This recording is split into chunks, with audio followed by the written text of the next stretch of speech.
وعلیکم السلام ورحمۃ اللہ تعالیٰ وبرکاتہ۔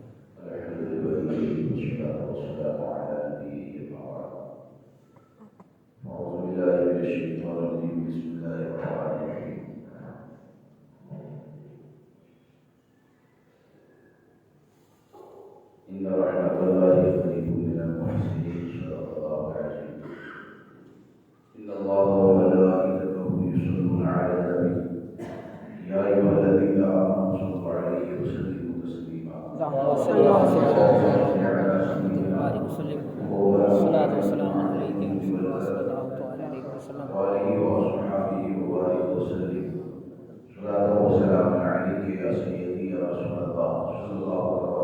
عليه وسلم سامعین کرام اور رفیقان گرامی، عنقریب ہمارے سامنے تشریق کا جو مہینہ آئے گا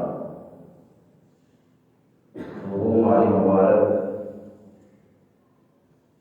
میں سلطان الہند عطائے رسول سرکار سیدنا غریب نواز رضی اللہ تبارک و تعالیٰ کا یوم وصال ہے، اور دنیا بھر میں لوگ بالخصوص ہندوستان کے لوگ سرکار غریب نواز رضی اللہ تبارک و تعالیٰ کی چھٹی مناتے ہیں، ایثار ثواب کرتے ہیں۔ چند باتیں آپ کے سامنے عرض کرنا چاہتا ہوں کہ ہم اور آپ سرکار غریب نواز رضی اللہ تبارک و تعالیٰ کی بارگاہ سے برکتیں اور فیضان کو اگر حاصل کرنا چاہتے ہیں تو اس کا طریقہ کیا ہے؟ ظاہر سی بات ہے کہ دنیا کے بارے میں یہ ہر کوئی جانتا ہے، مانتا بھی ہے، عمل بھی کرتا ہے۔ کیا عمل کرتا ہے؟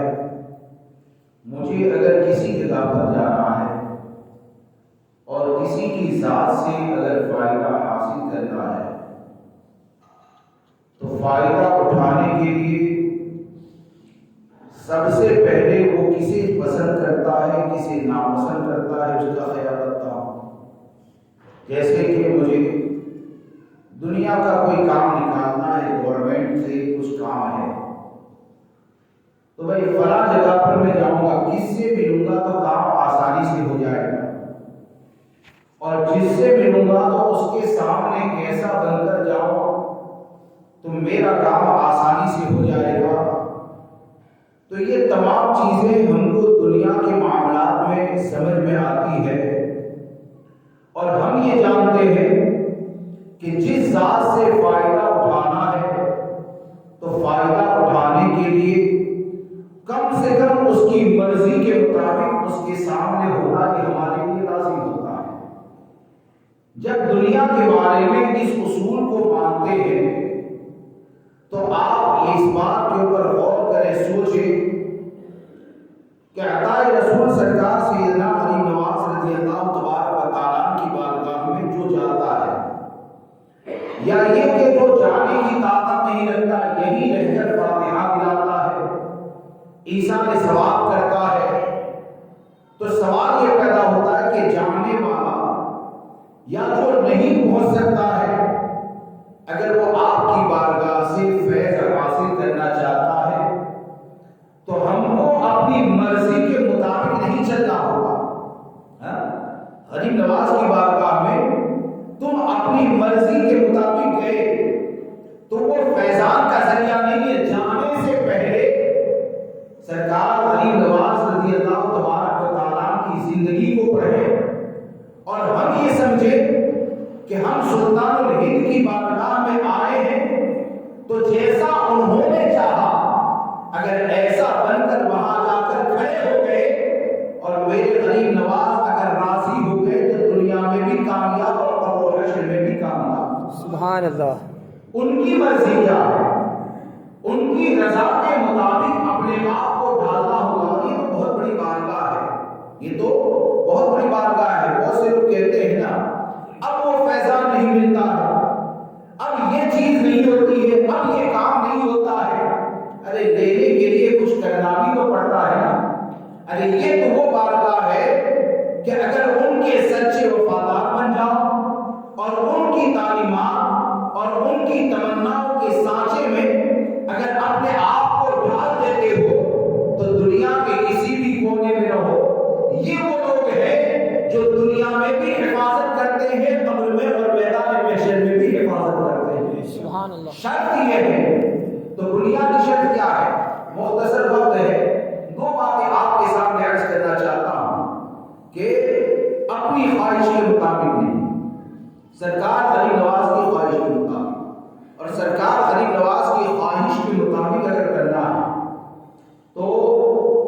پہلی چیز یہ، میرا موضوع یہ نہیں ہے،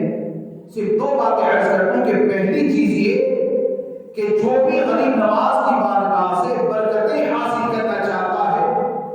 تو اس کی بنیاد یہ ہے کہ اچھا اور سچا سنی بنے، سچا سنی بنے، اور یہ غریب نواز یہی دین لے کر آئے۔ آپ کی خواہش یہی ہے، مثال کے طور پر عطائے رسول کسے کہا جاتا ہے؟ بولیے، عطائے رسول آپ کے سامنے بولے کوئی تو آپ کے ذہن میں کس کا تصور آتا ہے؟ غریب نواز کا آتا ہے اور کسی کا تصور؟ یہ آپ کا لقب اتنا مشہور ہے کہ صرف کوئی عطائے رسول بھی بول دینا تو صرف عطائے رسول سن کر ہر سنی کا ذہن اجمیر معلیٰ کی طرف جاتا ہے، ہر سنی کے ذہن میں سرکار غریب نواز کا تصور پیدا ہوتا ہے۔ آپ نے کیا سمجھا کہ جب سرکار غریب نواز کو ہم نے عطائے رسول مانا تو جس نے ان کو عطا بنا کر بھیجا تو عطا کرنے کے لیے زندہ ہونا ضروری ہے، عطا کرنے کے لیے زندہ ہونا ضروری ہے۔ جو مر کر مٹی میں ملنے والا ہوتا ہے وہ اپنی عطا کسی کو نہیں بنا سکتا ہے۔ اب جب سرکار غریب نواز کو عطائے رسول مانا اور ہم یہ کہتے ہیں کہ آقا کریم صلی اللہ تعالیٰ علیہ وسلم کی عطا بن کر سرکار غریب نواز یہاں پر تشریف لائے تو یہ اس بات کا اعلان ہے کہ سرکار غریب نواز نے قیامت تک آنے والے ہم غلاموں کو یہ عقیدہ دیا کہ اے مجھ سے محبت کرنے والوں، یہ عقیدے کو یاد رکھنا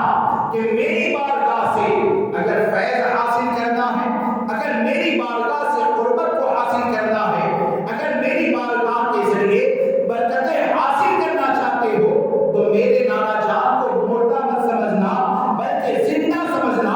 کیوں کہ میرے نانا جان نے مجھے اپنی عطا بنا کر بھیجا ہے۔ تو کیا سمجھ میں آیا؟ اس سے یہ سمجھ میں نہیں آتا ہے کہ جو بھی غریب نواز کا قرب حاصل کرنا چاہے اسے امام احمد رضا کا یہ عقیدہ یاد رکھنا چاہیے کہ یا رسول اللہ تو زندہ ہے بندہ، تو زندہ ہے بندہ، میری چشم آدم سے چھپ جانے والا۔ سبحان اللہ، سبحان اللہ۔ یہ بنیادی شرط ہے، یہ بنیادی شرط ہے۔ کوئی اگر کہے کہ نہیں یہ بھی ٹھیک وہ بھی ٹھیک، کوئی یہ کہے کہ ہر کشتی کے اندر سوار رہ کر غریب نواز کی بارگاہ میں چلا جائے، کوئی یہ کہے کہ دیوبندیت یا وہابیت کے ساتھ جنہوں نے معاذ اللہ امام الانبیاء کو مر کر مٹی میں ملنے والا لکھ دیا، اگر ان کے ساتھ جوائنٹ رہ کر کوئی یہ کہتا ہے کہ میں تو ہر مہینے کی چھٹی منانے جاتا ہوں، ارے ہر مہینے کی چھٹی نہیں، میں یہ کہتا ہوں اور بڑی ذمہ داری سے کہتا ہوں کہ گستاخ اور اگر عاشق کو اگر کوئی ایک سمجھنے لگے تو ہر مہینے کی چھٹی تو کیا ہے، اس چوکھٹ پر اگر تو بیٹھا رہے اور مر بھی جائے گا تو غریب نواز کا فیضان حاصل نہیں کر سکتا ہے۔ کیوں کہ غریب نواز کے فیضان کو حاصل کرنے کا ذریعہ یہ ہے کہ دنیا کے کسی بھی کونے میں رہ غریب نواز نے جو عقیدہ دیا وہ عقیدہ تیرے دل میں سلامت ہے تو دنیا کے کسی بھی کونے میں رہے گا انشاءاللہ ایمان کے ساتھ رہے گا، ایمان کے ساتھ جائے گا۔ سبحان اللہ۔ تو یہ سرکار غریب نواز رضی اللہ تبارک و تعالیٰ نے تعلیم دی۔ اور ایک بات عرض کروں اور ایک بات سنیے کہ سرکار غریب نواز رضی اللہ تبارک و تعالیٰ ہندوستان میں تشریف لائے، آپ تمام حضرات جانتے ہیں، آپ تمام حضرات جانتے ہیں، اور سرکار غریب نواز ہندوستان میں تشریف لائے، آپ نے بیان میں سنا، علماء سے سنتے رہتے کہ جب سرکار صلی اللہ تعالیٰ علیہ وسلم نے حکم دیا کہ ہندوستان جاؤ، تم میرے دین کے مددگار ہو، اللہ تمہارے ذریعے کفر و شرک کی تاریکی کو ختم کرے گا۔ اب آپ مجھے بتائیں کہ جب سرکار غریب نواز کو ہندوستان آنے کا حکم ہوا تو پھر سرکار غریب نواز پریشان ہوئی کہ ہندوستان کیسے جانا ہے، راستہ کیا ہوگا، اور اس تصور میں جب آپ سو جاتے ہیں تو خواب میں نبی اکرم صلی اللہ تعالیٰ علیہ وسلم نے اجمیر معلیٰ تک آنے کا راستہ بتایا۔ سبحان اللہ، سبحان اللہ۔ اجمیر معلیٰ تک آنے کا راستہ بتایا، اور حضرت مخدوم جہانیہ جہاں کش، دو روایتیں میرے کو، حضرت مخدوم جہانیہ جہاں کش رحمۃ اللہ تعالیٰ علیہ، سرکار شاہ عالم کی والدہ میں بھی گئے، ان کی جد کا مسجد دادا یا پردادا ہوتے ہیں، انہوں نے اپنے سفر نامے میں ایک واقعہ لکھا کہ جب آپ نے اجمیر معلیٰ تک آنے کے راستے کے بارے میں امام انبیاء سے بارگاہ میں عرض کیا تو سرکار صلی اللہ تعالیٰ علیہ وسلم نے ایک انار کا پھل عطا فرمایا، اور اس انار کے پھل میں اجمیر معلیٰ تک آنے کا پورا راستہ یہ نقش کیا ہوا تھا۔ آپ جب بیدار ہوئے تو وہ پھل ہاتھ کے اندر موجود تھا، اور مخدوم جہاں کش نے اپنے سفر نامے میں لکھا کہ میں جب اجمیر معلیٰ پہنچا تو میں نے غریب نواز کی پائیدی کی طرف ایک درخت کو دیکھا تھا جس کے بارے میں مشہور یہ تھا کہ جو بھی بے اولاد ہے یا یہ کہ جس کے وہاں لڑکا نہیں ایسا ذکر ہے، وہ اس پھل کو کھا لیتا تھا تو اللہ تبارک و تعالیٰ اسے اولاد عطا کرتا۔ سبحان اللہ، سبحان اللہ۔ یہ بہت بڑی نے لکھا۔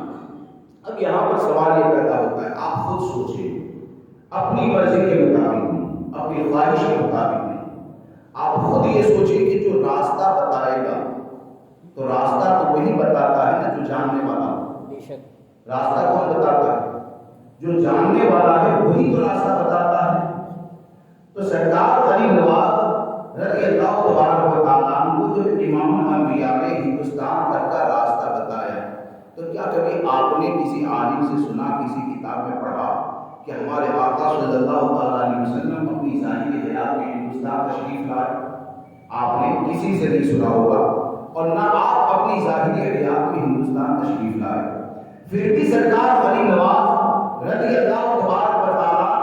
امام الانبیاء کے بتائے ہوئے راستے پر چلتے رہتے ہیں اور اجمیر معلیٰ تک پہنچتے ہیں۔ تو آپ کا یہ پہنچ جانا، ان کے ذریعے دین کا ملنا، تو کیا یہ اس بات کی دلیل نہیں ہے کہ غریب نواز کا عقیدہ یہی تھا کہ امام الانبیاء صلی اللہ تعالیٰ علیہ وسلم کو اللہ نے علم غیب عطا فرمایا ہے؟ کیا اس سے یہ سمجھ میں نہیں آتا ہے کہ سرکار غریب نواز نے ہم غلاموں کو یہ بتایا کہ میں جو دین لے کر آیا جسے اسلام کہا جاتا ہے، وہ دین یہ ہے کہ امام الانبیاء زندہ بھی ہے، اللہ نے ان کو علم غیب بھی عطا فرمایا ہے، اور اللہ کی عطا سے وہ مدد بھی فرماتے ہیں۔ کیا سمجھ میں آیا کہ امام احمد رضا فاضل بریلوی رضی اللہ تبارک و تعالیٰ نے یہ جو عقیدہ دیا کہ یا رسول اللہ اور کوئی غیب کیا تم سے بھی ہاں ہو بنا، جب نہ خدا ہی چھپا تم پہ کروڑ رہو، تو یہ کوئی نیا عقیدہ نہیں ہے، یہ وہی عقیدہ ہے، یہ وہی مسلک ہے جو سرکار غریب نواز لے کر آئے ہیں۔ اس لیے بنیاد یہ کہ غریب نواز کی بارگاہ کا فیض حاصل کرنا چاہتے ہیں، صرف زبانی دعویٰ نہیں، ہمارا دل سنی ہونا چاہیے، اور دل سنی ہوگا اور صحیح معنوں میں کمال کے ساتھ امام الانبیاء سے محبت کرنے والا ہوگا تو وہ لوگوں کی رضا کی فکر بعد میں کرے گا، امام الانبیاء کو راضی رکھنے کی فکر پہلے کرے گا۔ اب دوسری بات یہ کہ عملی طور پر آپ دیکھیں کہ سرکار غریب نواز رضی اللہ تبارک و تعالیٰ کی جو تعلیمات ہے تو آپ نے بہت سی بات ارشاد فرمائی۔ آج اصل میں آدمی یہ سوچتا ہے کہ میں مالدار بن گیا، میں مالدار بن گیا، وہ سمجھتا ہے کہ اللہ مجھ سے راضی ہو گیا۔ بہت سی جہالتیں ہیں، کسی سے محبت کرنے والے زیادہ ہو جائے وہ سمجھتا ہے اللہ مجھ سے راضی ہو گیا، بیمار ہے اچھا ہو جائے، اچھے ہونے کو یہ سمجھتا ہے کہ اللہ مجھ سے راضی ہو گیا۔ اجمیر شریف گیا اور وہاں جانے کے بعد اگر کاروبار چلنے لگا، بچے کو لندن کا ویزا نہیں مل رہا تھا، اگر ویزا مل گیا وہ یہ سمجھتا ہے کہ اللہ مجھ سے راضی ہو گیا، غریب نواز مجھ سے راضی ہو گئے۔ اس بات کو یاد رکھ کر چلے کہ صحت یہ نعمت ہے، مال یہ نعمت ہے، دنیا کی چیزیں یہ نعمت ہے، لیکن سرکار غریب نواز رضی اللہ تبارک و تعالیٰ نے ہم کو جو طریقہ عطا فرمایا اور ہم کو جو سبق دیا ہے وہ سبق کیا ہے کہ ہم اگر غریب نواز کی بارگاہ میں عرض کریں کہ حضور آپ دین لے کر آئے، آپ کے صدقے میں اللہ نے دین عطا فرمایا، ایمان عطا فرمایا، آپ ہم کو بتائیں کہ ہم رب کی رضا کو کیسے حاصل کریں، رب کو راضی کرنے کا ذریعہ کیا ہے، تو سرکار غریب نواز رضی اللہ تبارک و تعالیٰ نے اپنی تحریر کے اندر یعنی چند مکتوبات ہیں، مکتوبات یعنی جسے ہم خط کہتے ہیں، آپ نے حضرت قطب الدین بختیار کاکی رحمۃ اللہ تعالیٰ نے تحریر میں جن کا مزار ہے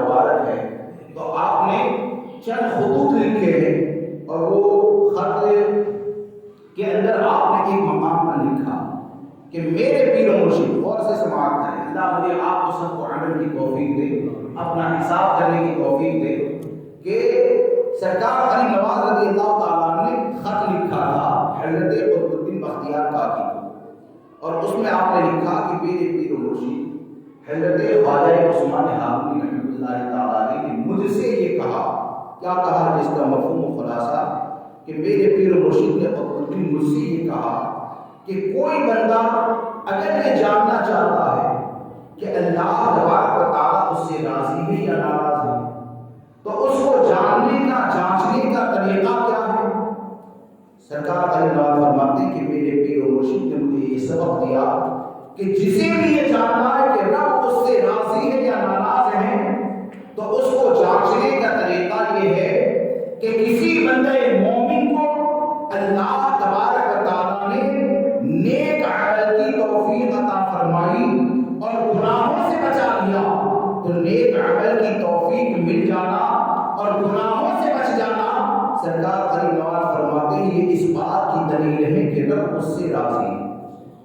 نیک عمل کی توفیق اور گناہوں سے بچنا یہ اس بات کی دلیل ہے۔ پھر آپ فرماتے ہیں کہ ایک لونڈی کا آپ نے ذکر کیا کہ وہ لونڈی روزانہ رات میں اٹھتی تھی، بہت متقیہ تھی، آدھی رات گزر جانے کے بعد اٹھتی تھی اور اٹھنے کے بعد وہ 2 رکعت نماز ادا کرتی اور نماز پڑھ کر وہ دعا کرتی تھی، یا اللہ تم مجھ سے راضی ہے ناراض مت ہونا، تم مجھ سے راضی ہے ناراض مت ہونا۔ مالک نے سن لیا کہ یہ اتنی بڑی دعا کرتی کیونکہ بڑا دعویٰ ہے نا، یہ کہنا کہ اللہ تم مجھ سے راضی ہے ناراض مت ہونا، تو مالک نے کہا کہ تو اتنا بڑا دعویٰ کیسے کرتی ہے، تو اتنا بڑا دعویٰ کیسے کرتی ہے کہ اللہ تجھ سے راضی ہے، تیرے پاس اس دعوے پر دلیل کیا ہے؟ تو وہ یہ کہتی ہے کہ مالک اصل میں معاملہ یہ ہے کہ میں تو رات میں عشاء کی نماز پڑھنے کے بعد سو جاتی ہوں، میں تو رات میں عشاء کی نماز پڑھنے کے بعد سو جاتی ہوں، رات کا ایک حصہ گزر جاتا ہے تو وہ حصے کے گزرنے پر اللہ تبارک و تعالیٰ مجھے جاگنے کی توفیق بھی عطا فرماتا ہے اور جاگنے کی توفیق دینے کے ساتھ میرا رب مجھے یہ توفیق عطا فرماتا ہے کہ رات کے اس حصے میں اللہ کی عبادت کرنی ہے۔ تو یہ توفیق جو مجھے ملتی ہے نا تو اس سے مجھے یہ سمجھ میں آتا ہے کہ میرا رب مجھ سے راضی ہے، تب تو مجھے جاگنے کی توفیق دی، میرا رب مجھ سے راضی ہے تب تو نماز پڑھنے کی توفیق عطا فرمائی۔ کیا سمجھ میں آیا کہ سرکار غریب نواز رضی اللہ تبارک و تعالیٰ نے قیامت تک آنے والے ہم غلاموں کو یہ پیمانہ عطا فرمایا، یہ میزان عطا فرمایا کہ مجھ سے محبت کرنے والا دنیا کے کسی بھی کونے میں رہے،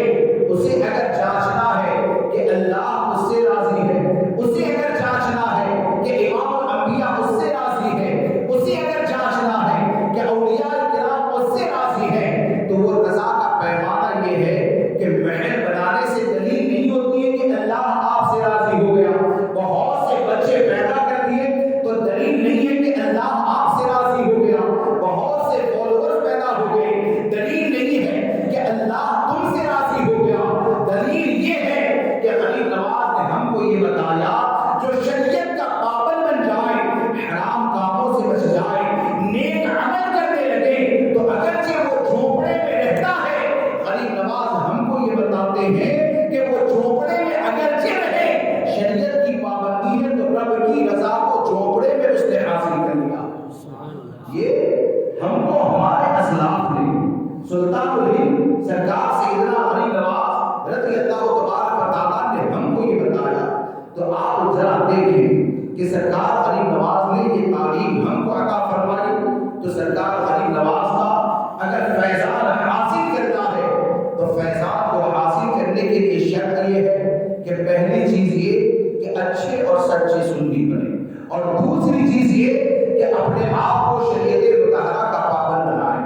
آپ دیکھیں محبت کرنے والے تو ہزاروں لوگوں سے محبت کرتے ہیں، کسی کی محبت کا مقصد کیا ہوتا ہے، کسی کی محبت کا مقصد کیا ہوتا ہے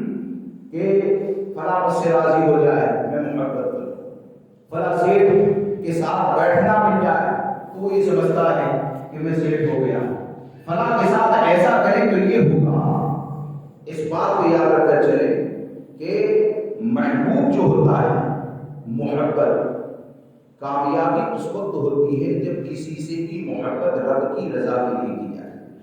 سرکار غریب نواز رضی اللہ تبارک و تعالیٰ نے اپنے ایک اور خط میں،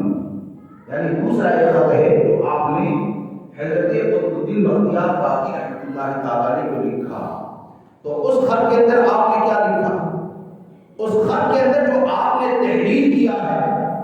تو یقیناً سرکار غریب نواز کی بارگاہ و بارگاہ ہے کہ ان کی بارگاہ سے، ان کے فرمان سے اگر ایک فرمان بھی ہم سمجھ لیں اور عمل کر لیں تو یقیناً ہماری نجات کا ذریعہ ہے۔ سرکار غریب نواز رضی اللہ تبارک و تعالیٰ فرماتے ہیں کہ حضرت حاتم اسم جو حضرت شقیق بلخی رحمۃ اللہ تعالیٰ کے مرید اور خلیفہ ہے اور 30 سال تک رہے، کتنے سال تک اپنے پیر کی بارگاہ میں رہے؟ 30 سال تک رہے، اور 30 سال رہنے کے بعد پیر و مرشد نے کہا، سرکار غریب نواز فرماتے ہیں کہ حضرت شقیق بلخی نے حضرت حاتم اسم سے کہا کہ ذرا یہ تو بتاؤ کہ یہ 30 سال میں تم نے میرے پاس رہ کر کیا حاصل کیا؟ اب تو لوگوں کا مزاج یہ بن جاتا ہے کہ مرید بھی بن گئے تو مالدار بنیں گے، مرید بھی بنیں گے نا تو دل میں ارادہ یہ ہوتا ہے مرید بنیں گے، کس کے بنیں گے؟ بولے کہ فلاں کے بنیں گے نا تو وہ جنات بہت تیزی سے بھگاتا ہے، بولے کہ مرید بن جاؤ۔ فلاں کے بنیں گے وہ تعویذ اچھا دیتا ہے، اس کے مرید بن جاؤ۔ فلاں کے مرید بنیں گے وہ قدم رکھے گا تو جھونپڑا محل میں تبدیل ہو جائے گا، مرید اس سے بنو۔ ارے مرید محل بنانے کے لیے نہیں بنا جاتا ہے، مرید اس لیے بنا جاتا ہے تاکہ تم دیندار بن جاؤ، شریعت مطہرہ کے قریب ہو جاؤ۔ عجیب حال ہو گیا۔ اب وہاں پر کیا سوال ہوتا ہے اور آج کیا ہو گیا؟ اور آج یہ ہو گیا تو حالات بھی کتنے ابتر ہو گئے، حالات کتنے ابتر ہو گئے۔ بہرحال میں یہ عرض کر رہا تھا کہ پیر و مرشد نے حضرت حاتم اسم سے سوال کیا کہ ذرا یہ بتاؤ کہ 30 سال تم میرے پاس رہے تو میرے پاس رہ کر تم نے کیا پایا؟ 30 سال میرے پاس رہ کر تم نے کیا پایا؟ تو انہوں نے 8 چیزیں بتائی۔ چند بات آپ کے سامنے عرض کر دوں کہ حضور جب آپ کی بارگاہ میں رہا تو آپ کی صحبت میں رہ کر میں نے اس چیز کو جان لیا کہ ہر کسی کا کوئی نہ کوئی محبوب ہوتا ہے، ہر کسی کا کوئی نہ کوئی محبوب ہوتا ہے، ہر کوئی کسی نہ کسی سے محبت کرتا ہے۔ تو میں نے یہ دیکھا کہ دنیا والوں نے جن کو محبوب بنایا ہے یا دنیا والوں سے جو محبت کرتے ہیں نا تو کسی کا محبوب ایسا ہے جو بیماری تک ساتھ ہوتا ہے نا، سکھ کے ساتھی جسے کہتے ہیں، کوئی محبوب بولے کہ ایسا ہوتا ہے جو بیماری تک ساتھ ہوتا ہے، اور کوئی محبوب ایسا ہوتا ہے کسی سے محبت کرنے، تو کوئی محبوب ایسا ہوتا ہے جو قبر میں اتارنے تک ساتھ ہوتا ہے۔ تو آپ کی صحبت میں رہ کر میں نے جب اس بات کے اوپر غور کیا کہ کسی سے دل لگا لیا تو وہ تو بیماری تک ساتھ میں ہے، وہاں تک خوش رکھے گا، کسی سے اگر میں نے دل لگا لیا تو وہ تو قبر کے سرہانے تک ساتھ ہے۔ تو میں نے اپنے دل کے اندر یہ سوچا کہ اگر مجھے قبر میں اتار دیا گیا تو بیماری والا محبوب وہ بھی چلا گیا، اتارنے والا وہ بھی چلا گیا، اب میں قبر کے اندر اکیلا ہو گیا۔ تو آپ کی صحبت سے میں نے یہ برکت پائی کہ میں نے اس چیز کو سمجھ لیا کہ مجھے شریعت کی پابندی سے محبت کرنی ہے، مجھے نیک اعمال سے محبت کرنی ہے۔ تو میں نے یہ جان لیا کہ یہ تمام محبتیں جہاں پر ختم ہوتی ہیں، اور جو بندہ شریعت کی پابندی کے ساتھ ایمان کے ساتھ جب دنیا سے جاتا ہے تو نیک عمل اس کے وہ محبوب ہوتے ہیں کہ تمام محبتیں جہاں پر ختم ہوتی ہیں، شریعت کی پابندی کی برکتوں سے اللہ اس کی قبر کو روشن فرما دیتا ہے۔ سبحان اللہ، اللہ اس کی قبر کو روشن فرما دیتا ہے۔ یہ ہم کو کس نے تعلیم عطا فرمائی؟ یہ سرکار غریب نواز رضی اللہ تبارک و تعالیٰ نے تعلیم عطا فرمائی۔ تو ہم یہ چاہتے ہیں اپنی مرضی سے نہیں، غریب نواز کی بارگاہ میں اپنی مرضی سے نہیں، ذرا جا کر دیکھیں ان کی مرضی کے مطابق جا کر، اپنی خواہش کے مطابق نہیں، ان کی تعلیم کے سانچے میں ڈھال کر جا کر دیکھیں تو انشاءاللہ عز و جل میں تو یہ کہتا ہوں کہ چار دیواری مزار کی جو ہے نا، اگر اس میں داخل ہونے کا موقع بھی نہ ملا اور دور سے اگر گنبد بھی نظر آیا، لیکن غریب نواز کی بارگاہ میں اس ادب کے ساتھ حاضر ہو جائے کہ حضور آپ ہم کو جیسا بنانا چاہتے تھے، ہم اپنے آپ کو ایسا بنانے کی کوشش کرتے ہیں، تو قسم خدا کی وہ اتنی بڑی بارگاہ ہے کہ گنبد کو بھی دیکھو گے تو تم کو فیضان حاصل ہو جائے گا۔ شرط یہ ہے کہ ان کی مرضی کے مطابق اپنے کو آپ بنائیں۔ پھر اور ایک بات کہ حضرت حاتم اسم کو حضرت شقیق بلخی کو عرض کرتے ہیں کہ اور تم نے میرے پاس رہ کر کیا سیکھا، اور تم نے میرے پاس رہ کر کیا سیکھا؟ تو وہ کہتے ہیں، اور آج ہے نا لوگ اگر خاندان بڑا ہے ظلم کرتا ہے، وہ یہ سمجھتا ہے کہ میری طاقت شہر میں زیادہ ہوگی۔ کوئی ایسا ہوتا ہے کہ جس کے پاس مال زیادہ ہے تو مال کی بنیاد پر وہ یہ سمجھتا ہے کہ مجھے مقام اور مرتبہ مل گیا۔ کوئی اگر حسین و جمیل ہے تو وہ یہ سمجھتا ہے کہ میرے حسن و جمال کی بنیاد پر مجھے مقام اور مرتبہ مل گیا۔ حضرت شقیق بلخی رحمۃ اللہ تعالی کی بارگاہ میں حضرت حاتم اسم، یہ سرکار غریب نے قطب الدین بختیار کاکی کو لکھا کہ ایک اور بات یہ فرمائی کہ حضرت شقیق بلخی نے کہا کہ اللہ تبارک و تعالیٰ تجھے مزید برکتیں دے، مجھے یہ بتا کہ اور انہوں نے میرے پاس رہ کر کیا حاصل کیا؟ تو حضرت حاتم اسم حضرت شقیق بلخی کی بارگاہ میں عرض کرتے ہیں کہ حضور میں نے دنیا میں یہ دیکھا کہ کسی کے پاس مال آ جائے تو وہ یہ سمجھتا ہے کہ مجھے مقام مرتبہ مل گیا۔ اگر کسی کے پاس خاندان یا برادری بڑی ہو جائے وہ یہ سمجھتا ہے کہ مجھے مقام اور مرتبہ مل گیا۔ یعنی دنیا کی مختلف چیزیں کسی کو مل جائے تو وہ یہ سمجھتا ہے کہ مجھے تو بڑا مقام اور مرتبہ مل گیا، لیکن آپ کی صحبت میں رہ کر جب میں نے قرآن کا علم حاصل کیا، آپ کی صحبت میں رہ کر جب میں نے قرآن کی تلاوت کی تو مجھے یہ سمجھ میں آیا کہ میرے رب نے مجھ سے یہ فرمایا، میرے رب کا حکم یہ ہے ان اکرمکم عند اللہ اتقاکم۔ اللہ تبارک و تعالیٰ کی بارگاہ میں اگر کسی کو عزت ملتی ہے تو وہ تقویٰ کی بنیاد پر ملتی ہے، پرہیزگاری کی بنیاد پر ملتی ہے۔ تو میں نے تمام چیزوں کو چھوڑ دیا اور تقویٰ اور شریعت کی پابندی کو اپنے اوپر لازم کر لیا۔ اب آپ مجھے بتائیں کہ ہم اپنی پریشانیوں کا حل چاہتے ہیں، ہم اپنی تکلیفوں کا حل چاہتے ہیں، تو ہماری تکلیف اور پریشانیوں کا حل ہم کو جو ہمارے بزرگوں نے بتایا وہ یہی ہے، ہم دیندار بنیں، اچھے اور سچے سنی بنیں، اور اس بات کو یاد رکھ کر چلیں کہ آقا کریم صلی اللہ علیہ وسلم کی بارگاہ سے اگر ہمارا رشتہ مضبوطی کے ساتھ جڑا رہتا ہے تو یہ جڑا رہنا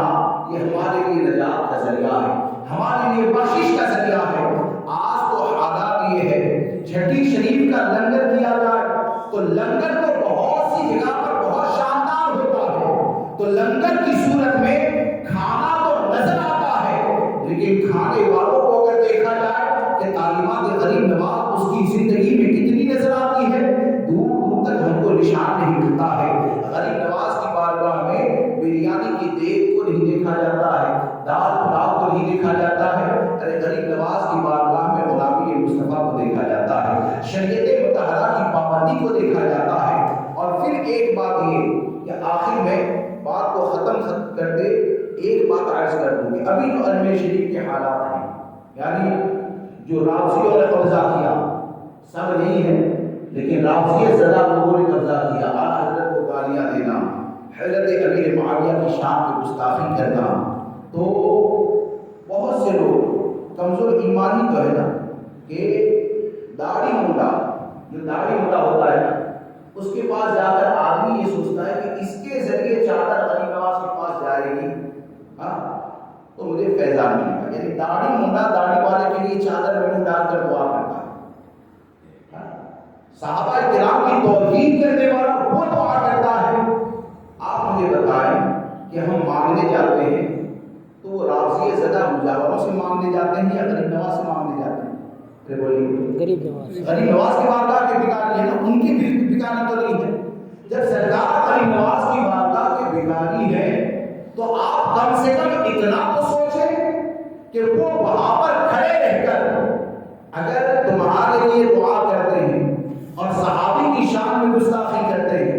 وہاں پر کھڑے رہ کر تمہارے پیسے سے کھائیں گے اور کھانے کے بعد اگر صدیق اکبر کی افضلیت کا انکار کرتے ہیں، صحابہ کرام کی شان میں بھونکتے ہیں، تو غریب نواز کی بارگاہ یہ ہمارے ایمان کی حفاظت کا ذریعہ ہے، ہمارے عقیدے کی حفاظت کا ذریعہ ہے۔ تو ہم ایسے خادموں کے محتاج نہیں، بلکہ آپ کو میری بات سمجھے ہو تو صرف اتنا یاد رکھ کر چلے کہ ایک طرف داڑھی مونڈا غریب نواز سے مانگنے کھڑا ہو اور ایک طرف داڑھی والا مانگنے کے لیے کھڑا ہو، ایک طرف نماز کی پابندی کرنے والا ہے، ایک طرف نمازوں کو چھوڑنے والا ہے۔ آپ مجھے بتائیں غریب نواز کی رضا کس کے لیے ہوگی؟ یقیناً میرے غریب نواز وہ بھی پابندی شریعت کی کرنے والے تھے، پابندی شرع کا درس دیا، اور ہم یہ جانتے ہیں کہ غریب نواز رضی اللہ تبارک و تعالیٰ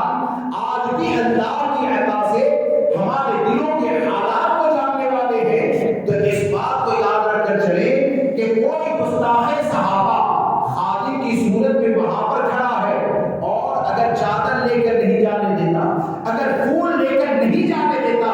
تو یہ نہ سوچے کہ آپ کو غریب نواز کی بارگاہ میں حاضری کا موقع نہ ملا، یہ سوچے کہ اگر تمہارے دل میں وہی عقیدہ سلامت ہے جو سرکار غریب نواز نے دیا ہے، تو باہر کھڑے رہ کر گنبد کو دیکھو گے، وہ بھی مقبول حاضری کا ذریعہ ہوتا ہے۔ کیوں کہ امام احمد رضا نے ہم کو یہی بتایا ہے کہ غریب نواز کی بارگاہ وہ بارگاہ ہے کہ جہاں پر کھڑے رہ کر رب کی بارگاہ میں دعائیں کی جاتی ہیں تو اللہ دعاؤں کو قبول فرماتا ہے۔ تو ہماری دعائیں قبول ہوتی ہے نا، وہ غریب نواز کے صدقے میں قبول ہوتی ہے، یہ غداروں کے صدقے میں نہیں ہے۔ اس لیے، اور دوسری بات یہ کہ نقصان کتنا بڑا ان کا، یعنی گستاخ صحابہ کا اگر ادب کریں گے، یعنی ان کو دعا کے لیے کہنا یہ ادب ہی تو ہے، ان کو دعا کے لیے کہنا یہ ادب ہی تو ہے، ان کو نذرانہ دینا یہ ادب ہی تو ہے، ان کو چادر دینا یہ ادب ہی تو ہے۔ اب ان کا یعنی گستاخ صحابہ کا اگر ادب کرنے لگے، صدیق اکبر فاروق اعظم کی توہین کرنے والے کا ادب کرنے لگے، تو نتیجہ کیا ہوگا آپ کو پتا ہے، آپ کو پتا ہے۔ حضرت امام آخری بات عرض کر، حضرت امام جلال الدین سیوطی رحمۃ اللہ تعالی علیہ، بہت سے لوگ کہتے ہیں بھائی کیا نقصان ہو گیا، فلاں جگہ کھا لیا کیا نقصان ہو گیا؟ ارے تجھے نظر نہیں آتا ہے، تجھے سمجھ میں نہیں آتا ہے، تھوڑی دیر کے لیے کسی کو راضی کرنے کے لیے وہ نقصان ہو سکتا ہے کہ تیرا ایمان بھی تو جا سکتا ہے۔ تھوڑی دیر کے لیے کسی کو کھانے کے لیے یا یہ کہ دنیا والوں کو راضی کرنے کے لیے اگر کچھ بھی کرتے رہو گے تو آج یہ ہمارے لیے کتنی بڑی پریشانی کا ذریعہ ہے کہ حضور صلی اللہ تعالیٰ علیہ وسلم کے فرمان کو سنایا جائے اور کلمہ پڑھنے والا یہ کہے کہ یہ فرمان کو سنانے والا یہ تو فی الدین ہے۔ حضور صلی اللہ تعالیٰ علیہ وسلم کے فرمان کو بتایا جائے اور لوگ یہ کہے کہ یہ ایسا کرنے والا یہ تو فساد پیدا کرنا چاہتا ہے، تو آپ وہ تو مرنے کے بعد قبر میں پتہ چلے گا۔ حضرت امام جلال الدین سیوطی رحمۃ اللہ تعالیٰ نے لکھا کہ ایک مسلمان کے انتقال کا وقت قریب آیا،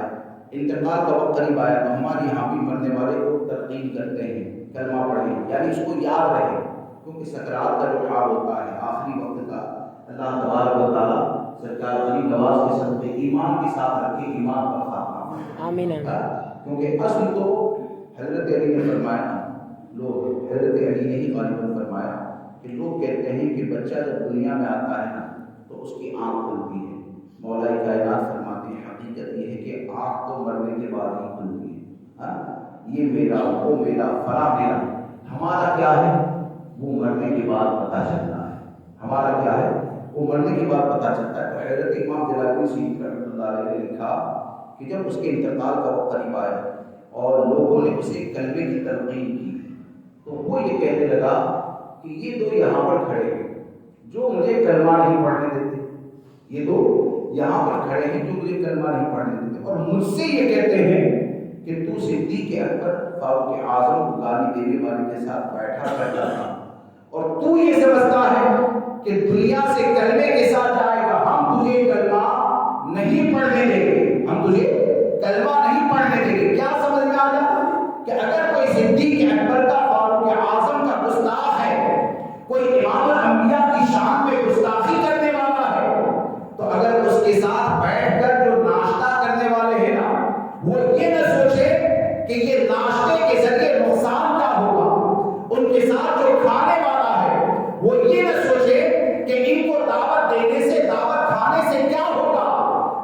سوچے